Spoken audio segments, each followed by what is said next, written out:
प्राचीन काल से भगवान सूर्य देव को प्रकाश और ऊर्जा का स्रोत माना गया है।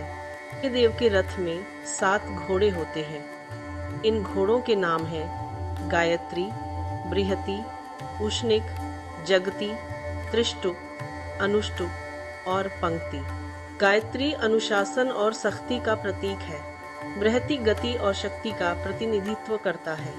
उष्णिक बल और साहस को दर्शाता है। जगति पराक्रम और वीरता का प्रतीक है। त्रिष्टुप ज्ञान और विद्या का सूचक है। अनुष्टुप बुद्धि और समझदारी का परिचायक है। एक समय सूर्य देव अपने 7 घोड़ों के साथ ब्रह्मांड की परिक्रमा कर रहे थे। घोड़े थक गए और प्यास लगी।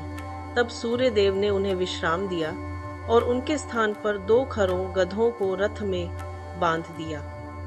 तभी रथ की गति धीमी हो गई और पृथ्वी पर सूर्य की ऊर्जा भी कम हो गई। इसीलिए साल में एक मास खरमास के नाम से जाना जाता है, जब सूर्य देव का तेज कम हो जाता है।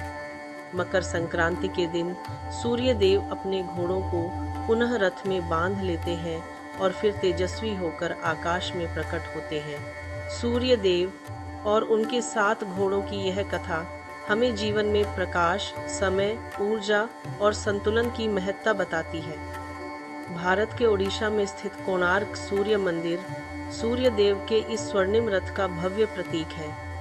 इस मंदिर की वास्तुकला सूर्य की गति और ऊर्जा का जीवंत चित्र है। यह हमें प्रेरणा देती है कि जैसे ये घोड़े सूर्य के प्रकाश को हम तक पहुंचाते हैं, वैसे ही हमें भी अपनी ऊर्जा को सदुपयोग करना चाहिए